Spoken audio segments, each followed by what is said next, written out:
धन्यवाद धन्यवाद धन्यवाद धन्यवाद धन्यवाद।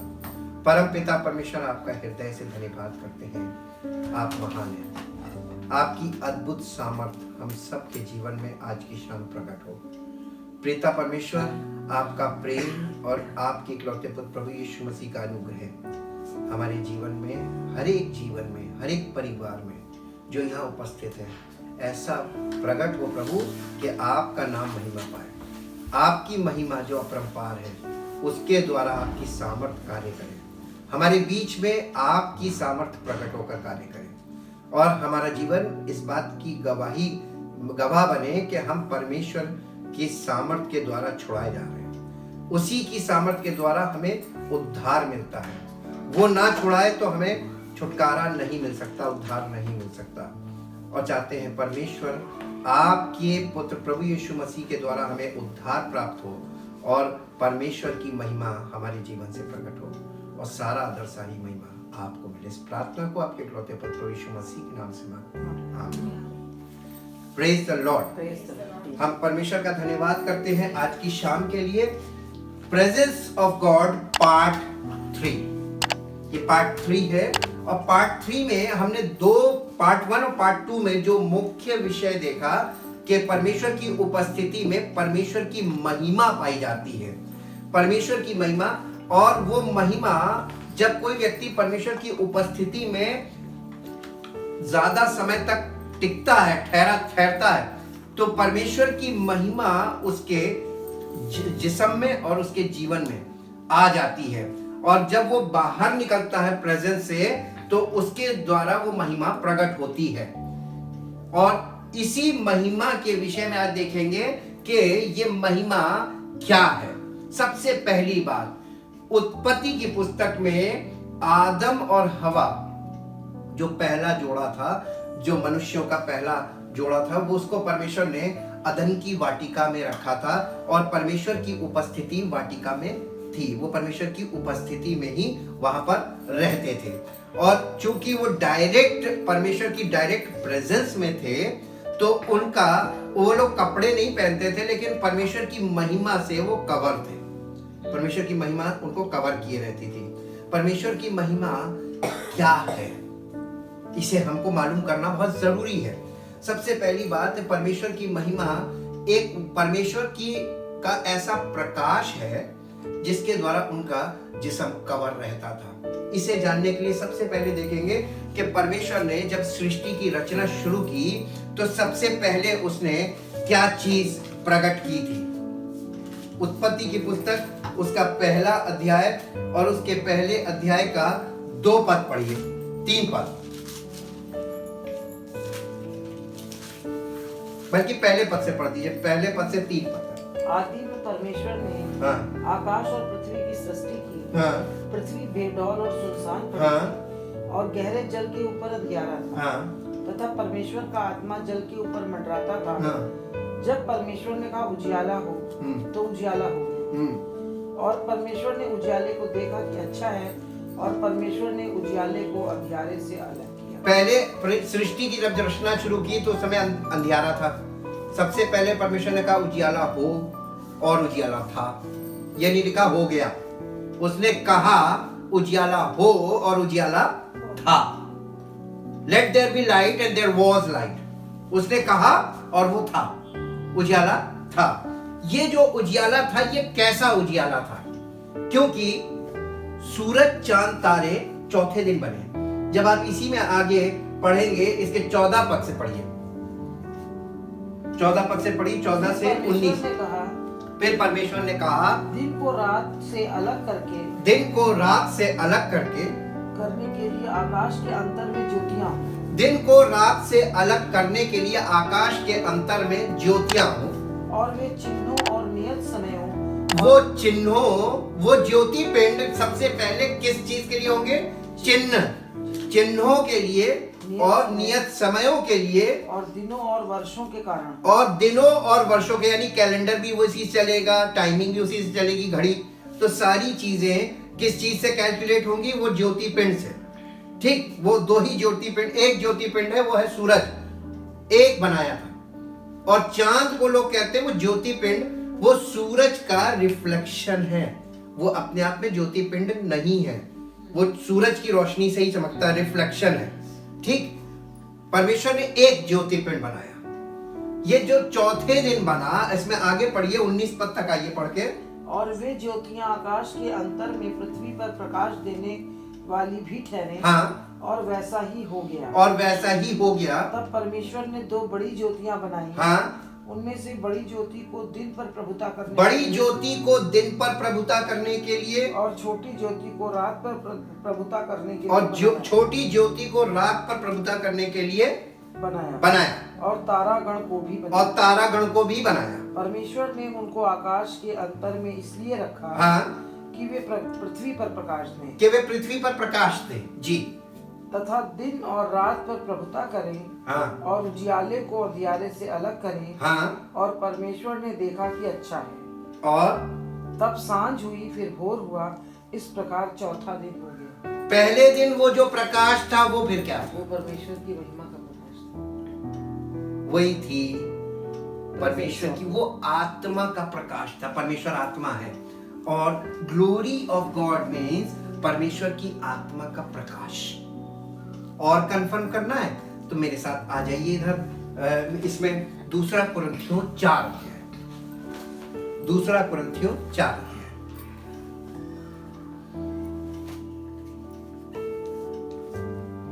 दूसरा कुरिन्थियों 4 अध्याय, और इसका पहले पद से पढ़िए। इसलिए जब हम पर ऐसी दया हुई, इसलिए जब हम पर ऐसी दया हुई कि हमें यह सेवा मिली, कि हमें ये सेवा मिली, तो हम हियाव नहीं छोड़ते। तो हम हियाव नहीं छोड़ते, परंतु हमने लज्जा के गुप्त कामों को त्याग दिया। परंतु हमने लज्जा के गुप्त कामों को त्याग दिया, और न चतुराई से चलते, और ना चतुराई से चलते हैं, और न परमेश्वर के वचन में मिलावट करते, और ना परमेश्वर के वचन में मिलावट करते हैं, परंतु सत्य को प्रकट करके, परंतु सत्य को प्रकट करके, परमेश्वर के सामने हर एक मनुष्य के विवेक में, परमेश्वर के सामने, देखिए परमेश्वर के सामने की बात हो रही, प्रेजेंस ऑफ गॉड। परमेश्वर के सामने हर एक मनुष्य के विवेक में, हर एक मनुष्य के विवेक में अपनी भलाई बैठाते, अपनी भलाई बिठाते हैं। ये पौलुस प्रेरित बोल रहे हैं। आगे, परंतु यदि हमारे सुसमाचार पर पर्दा पड़ा है, परंतु यदि हमारे सुसमाचार पर पर्दा पड़ा है, तो यह नष्ट होने वालों ही के लिए, तो ये नष्ट होने वालों ही के लिए पड़ा है, और उन अविश्वासियों के लिए, और उन अविश्वासियों के लिए जिनकी बुद्धि इस संसार के ईश्वर ने अंधी कर दी है, जिनकी बुद्धि इस संसार के ईश्वर ने अंधी कर दी है, ताकि मसीह जो परमेश्वर का प्रतिरूप है, ताकि मसीह जो परमेश्वर का प्रतिरूप है, उसके तेजो में सुसमाचार का प्रकाश उन पर ना चमके, उसके तेजो में सुसमाचार का प्रकाश उन पर ना चमके। तो ये सुसमाचार जिसके जीवन में सिद्ध हो जाता है, तो उसके जीवन में परमेश्वर की ग्लोरी ऑफ गॉड यानी परमेश्वर की महिमा मसीह के द्वारा प्रकट होती है और होनी चाहिए। और जब ये नहीं हो रही है, सुसमाचार सुनने के बाद भी नहीं हो रही है, इसका मतलब वहां पर रोशनी नहीं है। कौन सी रोशनी? वो रोशनी जो जिसे ग्लोरी ऑफ गॉड कहते हैं, परमेश्वर की महिमा का प्रकाश, वो नहीं है। एक्चुअल में मालूम आपको क्या है?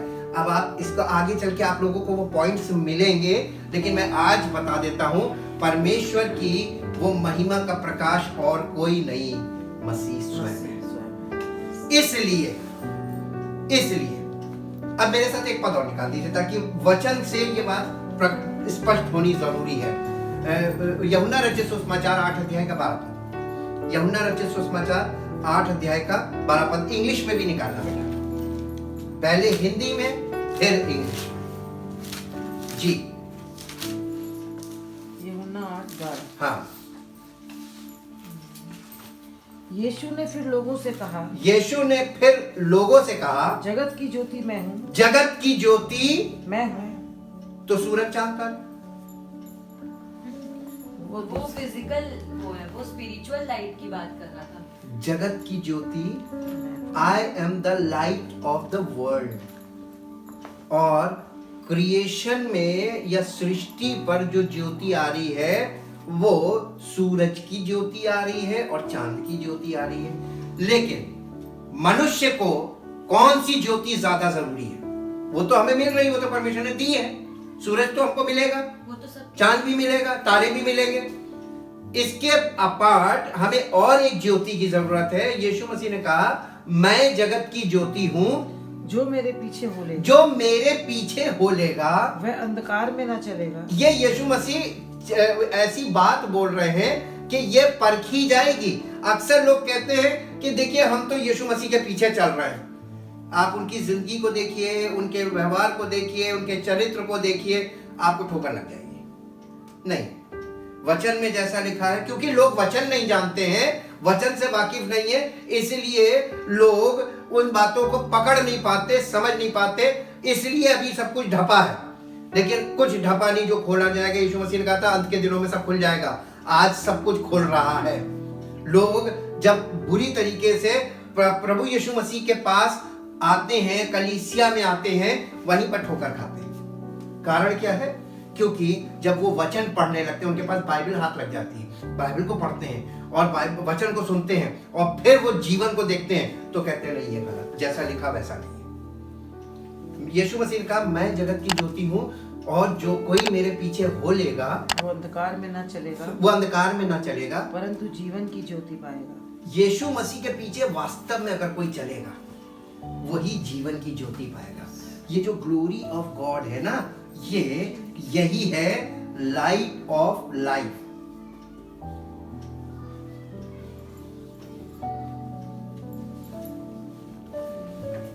ये क्या है? लाइट ऑफ लाइफ, जीवन का प्रकाश। यानी ऐसा जीवन जिसमें परमेश्वर की आत्मा का प्रकाश हो। तो ग्लोरी ऑफ गॉड का सिंपल मतलब हो गया कि परमेश्वर की आत्मा का प्रकाश किसमें है? मसीह वो आत्मा का प्रकाश है। और अगर मसीह हम में है तो प्रकाश कहां होना चाहिए? प्रकट तो होना चाहिए, दिखना तो चाहिए। कोई चीज छिप नहीं सकती, खास तौर से लाइट तो कभी छिप ही नहीं सकती। सूरज को ढांकने की कोशिश करके देखो, देख नहीं सकते। नहीं, उसको कवर अप करने के लिए कि सूरज चमके ही ना। आप सूरज से छिप सकते हैं लेकिन सूरज को छिपा नहीं सकते। सेम चीज है मसीह के साथ। आप मसीह से छिप सकते हैं लेकिन मसीह को आप छिपा नहीं सकते। कुछ ढपा नहीं जो खोला ना जाएगा, खोल रहा है। हालेलुया। अब आप पीछे थोड़ा सा फिर बैक चलते हैं। आदम से क्या चीज माइनस हुई थी? Light of life. क्या माइनस हुआ था? जीवन की ज्योति माइनस हो गई थी। फिर इस ज्योति को दोबारा कौन लेकर आया? पहला आदम से जो माइनस हुआ था उसे अंतिम आदम लेकर आया। दो ही आदम है बाइबल के अनुसार। पहला आदम जीवित प्राणी बना और अंतिम आदम जीवन देने वाली आत्मा बना। अक्सर लोग पवित्र आत्मा को जब फोकस करते हैं तो सबसे पहली चीज जो माइनस हुई थी उसे भूल जाते हैं, परमेश्वर की महिमा। अब आप एक थोड़ा सा हम लोग बैक चलेंगे, वहीं पे थोड़ा सा रीजनिंग करेंगे ताकि हमको ये विषय स्पष्ट हो जाए कि आदम से क्या चीज माइनस हुई थी वहां पर, जिसके बाद आदम ने क्या किया था। यानी ग्लोरी ऑफ गॉड माइनस होने के बाद, हट जाने के बाद कॉन्सिक्वेंसेस क्या हुए, इफेक्ट क्या हुआ, उसका परिणाम क्या परिणाम हुआ? तो अपने आप को देखने लगे कि हम कपड़े नहीं पहने। नहीं, अब फिर देखिए वहां पर जाएंगे तो आपको पता चलेगा कि वो बागे अदन में थे, परमेश्वर की महिमा से रहित हो गए फल खाने के बाद। उसके बाद वो अदन से वाटिका से बाहर नहीं गए, बागे अदन में ही थे, अदन की वाटिका में ही थे, यानी परमेश्वर की उपस्थिति में ही थे। वो आदम और हवा दोनों they both are in the presence of God। जब महिमा उनके जीवन से हट गई तब भी परमेश्वर की उपस्थिति में थे, ठीक। लेकिन कॉन्सिक्वेंसेस क्या हुआ? जब परमेश्वर ने उन्हें आवाज दी तो वो सुन रहे थे, देख क्यों नहीं पा रहे थे? आवाज सुनकर डर गए, लिखा। क्योंकि उनका कॉन्शियस खुल गया था, जिसको परमेश्वर ने नहीं परमेश्वर की उपस्थिति बेटा, हमारी आंख भी खुली, हम अभी देखो रोशनी है, हमें दिखाई भी दे रहा है और हम सुन भी रहे हैं। अगर यहाँ पर भी लाइट एकदम से चली जाए तो हमें दिखाई कुछ नहीं देगा, सुनाई तब भी देगा। तो जब glory of God means light of life, ये माइनस हो गया, तो सबसे पहला कॉन्सिक्वेंसेस क्या था? कि दिखना बंद हो गया। दिखना बंद हो गया। आत्मा, आत्मिक यानी परमेश्वर की आत्मा को, उसकी उपस्थिति को जो वो देख सकते थे वो नहीं देख पा रहे थे। They can't see God, but they can hear His voice. वो उसकी आवाज सुन सकते थे। एक सेंस माइनस हो गया, ये वाला सेंसर काम करना बंद कर दिया। विजनरी सेशन जो सेंसर है वो काम करना बंद कर दिया। यही मेन कारण था। मेरे लिए जल्दी से निकाल के पढ़िए रोमियो की पत्री 3 अध्याय उसका 23 पद।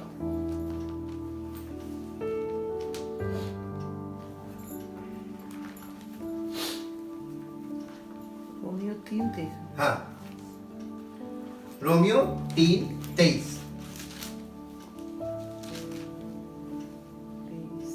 इसलिए कि सबने पाप किया इसलिए कि सबने पाप किया है और परमेश्वर की महिमा से रहित हैं। जितने लोग जिन्होंने पाप किया है, जो पापी हैं, वो पापी व्यक्ति के पास क्या नहीं है? परमेश्वर की महिमा, glory of God। Light of life, आत्मा का प्रकाश नहीं है। अब थोड़ी देर के लिए बताइए, when Jesus came into the world, he said, I am the light of the world। तो यीशु मसीह कौन सी ज्योति लेकर आया था? Light of life. उसने बोला है, जो कोई मेरे पीछे चलेगा वो जीवन की ज्योति पाएगा। क्या पाएगा? यानी जीवन की ज्योति आपको ग्लोरी ऑफ गॉड यानी उसकी महिमा से भर देगी, जीवन की ज्योति। अब आप इसी के साथ साथ एक पद और पढ़िए जो आपको मिलेगा, यूहन्ना रचित सुसमाचार उसका पहला अध्याय का पहला पद। हिंदी एंड इंग्लिश बोथ में निकालिएगा। पिछली बार हमने इंग्लिश में नहीं पढ़ा, मिस कर गए। पहला अध्याय। हाँ, the gospel of John chapter 1 verse 1। आदि में वचन था, आदि में वचन था और वचन परमेश्वर के साथ था, और वचन परमेश्वर के साथ था और वचन परमेश्वर और वचन परमेश्वर था। यही आदि में परमेश्वर के साथ यही आदि में परमेश्वर के साथ था। सब कुछ उसी के द्वारा उत्पन्न सब कुछ उसी के द्वारा उत्पन्न हुआ, और जो कुछ उत्पन्न हुआ और जो कुछ उत्पन्न हुआ उसमें से कोई भी वस्तु उसके बिना उत्पन्न नहीं। उसमें से कोई भी वस्तु उसके बिना उत्पन्न नहीं हुई। उसमें इसका मतलब हम लोग जब आदम जब बनाया गया, आदम जब उत्पन्न हुआ, आदम बनाया गया, तो किसके द्वारा बनाया गया? परमेश्वर नहीं, परमेश्वर ने तो बनाया, परमेश्वर के साथ और कोई था। आदि में वही परमेश्वर के साथ था ना। वचन लिखा है ना, अभी बहुत ध्यान से देखिएगा। वचन के द्वारा उसने सब कुछ बनाया। और फिर आगे देखिए, उसमें जीवन था। किसमें? वचन में जीवन था, और वह जीवन मनुष्यों की ज्योति था। और वो जीवन मनुष्यों की ज्योति, जो जीवन वचन में था, वो जीवन मनुष्यों की ज्योति था। आदम और हवा को यही मिला था, ग्लोरी ऑफ गॉड, यही जीवन था, लाइट ऑफ लाइफ, जीवन का प्रकाश मिला था, जो वहां पर बिकॉज ऑफ सिन माइनस हो गया। राइट और रॉन्ग समझ में आया? क्या और सरल करें? क्लियर हुआ? अब इसको इंग्लिश में पढ़िए, first verse. In the beginning, हाँ, before all time, in the beginning before all time was the word, was the word। Christ, word को ब्रैकेट में क्या लिखा है? Christ। वो वचन कौन था? मसीह। मसीह। आदि में परमेश्वर के साथ कौन था? जिसे वचन बोला गया है, वो कौन था? अक्सर आजकल के लोग सोचते हैं रिटन वर्ड की बात, ये नहीं था। आजकल भगवान नहीं कुछ मानते हैं, कुछ नहीं मानते हैं। नहीं, हम वचन से जो बता रहे हैं उसको समझने की कोशिश कीजिए। वचन आदि में परमेश्वर के साथ जब वो क्रिएशन कर रहा था तो क्या था? वचन। इसका मतलब इसमें इंग्लिश में क्या लिखा है? क्राइस्ट। वो वचन कौन था? क्राइस्ट। तो परमेश्वर के साथ कौन था? क्राइस्ट। इन द बिगनिंग का मतलब क्रिएशन टाइम में, जब क्रिएशन शुरू हुआ तो परमेश्वर के साथ कौन था? 3 लोग थे, पिता, पुत्र और पवित्र आत्मा। ये तीनों थे। पवित्र आत्मा उसकी क्रिएटिव पावर है, कारीगर बोल सकते हैं, ठीक। और जो बिल्डर था वो क्राइस्ट था, और जो प्लानर था, जो आर्किटेक्ट था, वो गॉड द फादर। जी, इंग्लिश में आगे पढ़ो बेटा। And the word was with God. And the word was with God, यानी क्राइस्ट with God, मसीह परमेश्वर के साथ था। And the word was God himself. And the word was God himself. इसीलिए लॉर्ड गॉड लिखा हुआ है व्यवस्था में। पहले क्या लिखा है? लॉर्ड। फिर क्या लिखा है? गॉड। Lord God. व्यवस्था पे जाके जब आप ये चीज फोकस करेंगे, पहले गॉड लॉर्ड नहीं लिखा है, लॉर्ड गॉड लिखा है, ठीक। वो मसीह ही परमेश्वर था। जी। He was present originally with God. He was present originally with God. कितना क्लियर है। और वो सृष्टि पर आया, वही वचन देहधारी हुआ, यानी मसीह जब देह में प्रकट हुआ यीशु की, तो लोगों ने मिसकॉन्सेप्शन काम करने लगा, बुद्धि फिर गई। और किनकी? जिनके पास रिटन वर्ड था उनकी, इज़राइलाइट्स। अब और क्लियर हुआ। और आगे पढ़ो। All things were made. All things were made. And came into existence. And came into existence. Through him. Through him. मसीह के द्वारा सारी सृष्टि की रचना हुई। यानी आदम जो था उसमें ये जो महिमा, परमेश्वर की महिमा का जो प्रकाश था, ये उसकी आत्मा का प्रकाश था, क्योंकि वो परमेश्वर की इमीडिएट प्रेजेंस में था। और जब उसने उसका हुक्म तोड़ा, उसकी आज्ञा उल्लंघन किया, वैसे ही सबसे पहले वो एक चीज थी वो हट गई। वो थी परमेश्वर की महिमा का प्रकाश, जिससे वो उसका तन ढका हुआ था, जिससे वो उसकी देह चमकती थी, जिससे वो एक चमकदार प्राणी था, लाइट निकलती थी, है ना। उसको रात में भी ये बिजली की जरूरत नहीं थी, उसके पास उसकी देह चमकदार देह थी, लाइट एनलाइटेड बॉडी, उसकी पूरी बॉडी एनलाइटेंड थी through the glory of God. परमेश्वर की महिमा का प्रकाश उसकी जिस्म से निकलता था, और सबसे पहले ये चला गया। इसका मतलब डार्कनेस आ गई। वर्ल्ड में तो लाइट थी, सूरज चांद तारे चमक रहे थे, लेकिन आदम की जिंदगी में, उसके परिवार में क्या आ गया? अंधेरा आ गया। सबसे पहले स्पिरिचुअल लाइट का मेन स्विच ऑफ। शैतान सबसे पहले क्या करता है? रोशनी का विरोध करता है।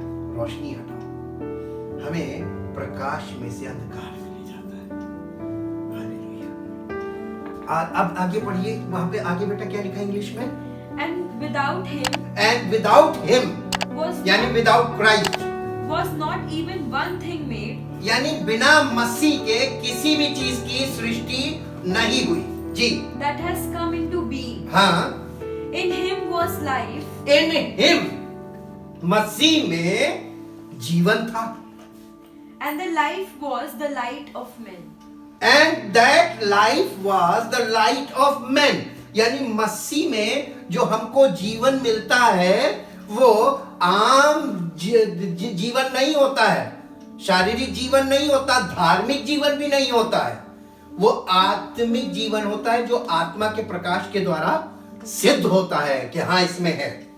जिसके जीवन से आत्मा का प्रकाश नहीं है, उसके जीवन में आपको दिख जाएगा। बुझी मोमबत्ती दूर से दिखती है और जली भी दिखती है। जली मोमबत्ती और बुझी मोमबत्ती का अंतर बताइए, क्या अंतर होता है? लाइट का अंतर होता है।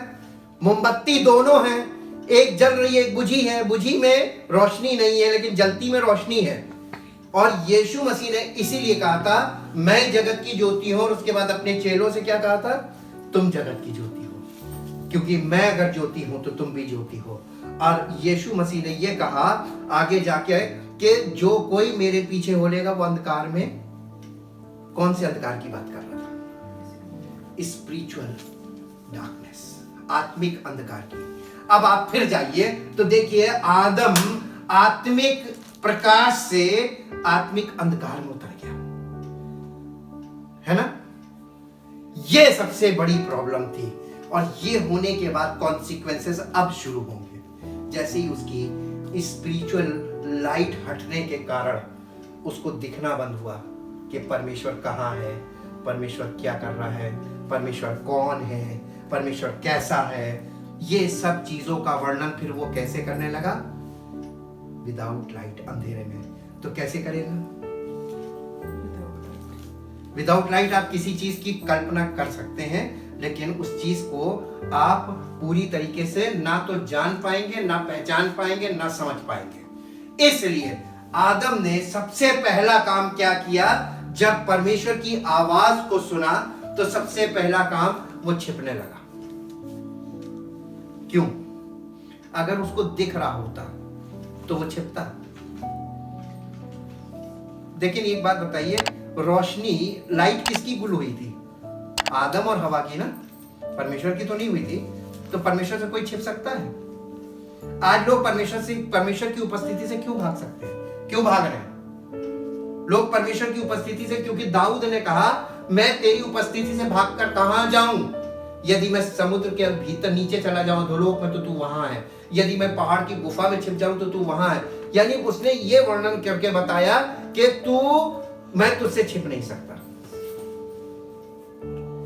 अब जो दाऊद को जानकारी थी, क्या वो जानकारी सबके पास है आज? नहीं। क्यों नहीं? परमेश्वर की प्रेजेंस को देख नहीं सकते, केवल वो परमेश्वर की आत्मा की आवाज सुन सकते हैं। सुसमाचार से परमेश्वर हमारे जीवन में संपर्क करता है, क्योंकि प्रत्येक मनुष्य पापी है और परमेश्वर की महिमा से रहित है। इसका मतलब पापी होने के कारण वो स्पिरिचुअली ब्लाइंड है और वो परमेश्वर को देख नहीं सकता, केवल सुन सकता है। हाँ क्या? लेकिन यीशु मसीह जब आया तो यीशु मसीह ने कहा कि धन्य है वे जिनके मन शुद्ध है, क्योंकि वे परमेश्वर को देखेंगे। कौन लोग देखेंगे परमेश्वर को? जिनके मन। अब यहीं से कहानी शुरू होती है सुसमाचार की। मन शुद्ध कैसे? हम खुद तो नहीं कर सकते। मन शुद्ध कौन करेगा? प्रभु यीशु मसीह के द्वारा हमें पापों की क्षमा मिलती है। कौन से? आदम के द्वारा जो हम पर आ रहे हैं, है ना। एक मनुष्य के पापी होने के कारण सब मनुष्य पापी हैं। वो वाले पाप से हमें छुटकारा मिल जाता है यीशु मसीह के बलिदान के द्वारा। और जैसे ही हमें इस बात से छुटकारा मिलता है, परमेश्वर का अनुग्रह होता है प्रभु यीशु मसीह के द्वारा, और उसके द्वारा जब हम ये बात मान लेते हैं प्रभु यीशु मसीह हमारा उद्धार करता है, मैं अपना जीवन उसको समर्पित कर रहा हूं, तो परमेश्वर हमारी इस बात पर हम पर भरोसा करके कि वाकई में इसने विश्वास कर लिया है, वो हमें माफी देता है और पास्ट के सब पापों से और प्रेजेंट में हमको तुरंत अपनी पवित्र आत्मा देता है, ताकि हम पवित्र आत्मा के गाइडेंस में चलना शुरू करें, ताकि भविष्य में हम फिर से पाप में ना फंस जाएं। ठीक? और पवित्र आत्मा के गाइडेंस में चलने के लिए सबसे बड़ी और सबसे मुख्य चीज है ओबीडियंस, आज्ञाकारिता। और वो आज्ञाकारिता हमारे जीवन में होनी चाहिए। ठीक? अब हम देखेंगे फिर कि परमेश्वर की जो ग्लोरी हटी, तो सबसे पहली बात कि उसकी स्पिरिचुअल साइड चली गई। परमेश्वर की को देखने की जो क्षमता थी वो खत्म हो गई। वो देख नहीं सकता था, परमेश्वर ज्योति है, उस ज्योति को नहीं देख सकता था। और दूसरा काम उसने क्या किया? वो छिपने लगा। फिर तीसरा काम क्या किया उसने?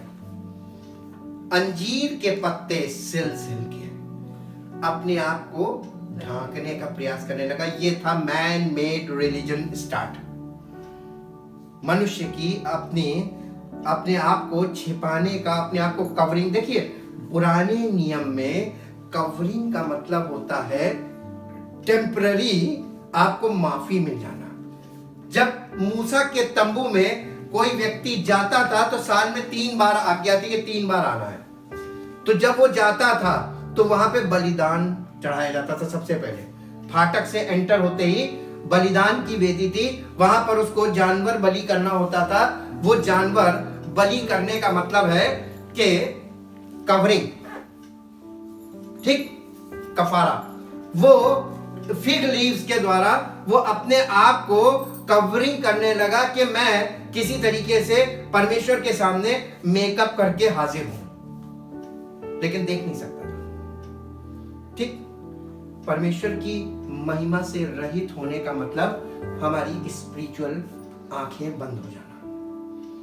और पाप के कारण ये हुआ, और इसके कारण सब लोग परमेश्वर के विषय में व्यर्थ विचार करने लगे।